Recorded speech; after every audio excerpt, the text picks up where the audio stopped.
मी S Bokre, कृषी अधिकारी विशेष घटक योजना, पंचायत समिती माजलगाव. जिल्हा परिषदच्या कृषी विभागामार्फत सगळ्यात महत्त्वाची योजना जी पहिली राबवली जाते ती डॉक्टर बाबासाहेब आंबेडकर कृषी स्वावलंबन योजना.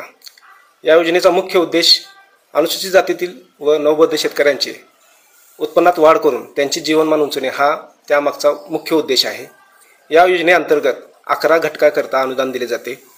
यामध्ये अनुसूचित जातीतील शेतकऱ्यांसाठी नवीन विहिरीकरता 4 लाख रुपये अनुदान आहे. त्याच पद्धतीने जुनी विहीर दुरुस्तीकरता 1 लाख रुपये अनुदान आहे व त्या शेतकऱ्याकडे शेततळ्याचे प्लास्टिक अस्तिकरणाकरिता 2 लाख रुपये अनुदान आहे. त्याच पद्धतीने वीज जोडणीकरता 20,000 रुपये अनुदान आहे. पंपसेट 5 HP ते 10 HP पर्यंत 40,000 रुपये अनुदान दिले जाते. त्याच पद्धतीने PVC पाईप करता 50,000 रुपये अनुदान आहे. तसेच तुषार संच याकरिता 47,000 रुपये अनुदान दिले जाते. ठिबककरिता साधारण त्याच्या 90% किंवा 97,000 रुपये अनुदान दिले जाते. आणि महत्त्वाचं म्हणजे यांत्रिकरण अंतर्गत बैलचलित किंवा ट्रॅक्टरचलित अवजारे करता 50,000 रुपये अनुदान दिले जाते. आणि 11वी बाब आहे परसबागाकरिता 5,000 रुपये अनुदान दिले जाते. आता यामध्ये अनुसूचित जातीतील नवबौद्ध शेतकऱ्यांनी शासनाच्या MHA-DBT महाराष्ट्र गव्हर्नमेंट इन या वेबसाईटवर जाऊन शेतकऱ्यांनी ऑनलाईन अर्ज दाखल करायचे आहेत. ऑनलाईन अर्ज दाखल केल्यानंतर शासनाच्या MHA-DBT पोर्टलवरून त्यांची ऑनलाईन लॉटरी निघते. ऑनलाईन लॉटरी निघाल्यानंतर शेतकऱ्यांनी त्यांची कागदपत्रे अपलोड करावीत. आता यामध्ये लाभार्थी निवडीचे निकष या पद्धतीने आहेत. लाभार्थी शेतकऱ्याकडे स्वतःचं 8-7-12 किमान जमीन 0.40 हेक्टर ते कमाल 6 हेक्टरपर्यंत जमीन असणे आवश्यक आहे. लाभार्थी शेतकऱ्याकडे स्वतःच्या जातीचे प्रमाणपत्र असावे, बँक पासबुक असावे, आधार कार्ड असावे. शक्यतो मोबाईलला आधार कार्ड लिंक असलेले चांगले. या पद्धतीनं शेतकऱ्यांची ही कागदपत्रे शेतकऱ्यांनी ऑनलाईन दाखल करायची आहेत. दाखल केल्यानंतर त्याची लाभार्थीची निवड होऊन त्याला काम सुरू करण्याचा आदेश मिळतो.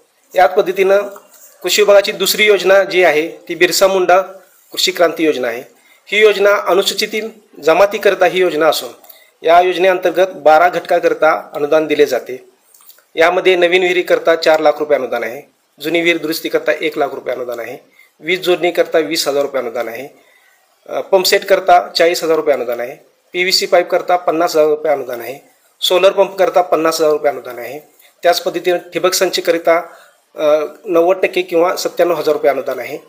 तुषार संचकरिता 47,000 रुपये अनुदान आहे. यांत्रिकीकरणता 50,000 रुपये अनुदान आहे. आणि परसबाग करता 5,000 अनुदान आहे. अशा ह्या पद्धतीनं बिरसा मुंडा कृषी क्रांती योजनेकरता हे अनुदान दिले जाते.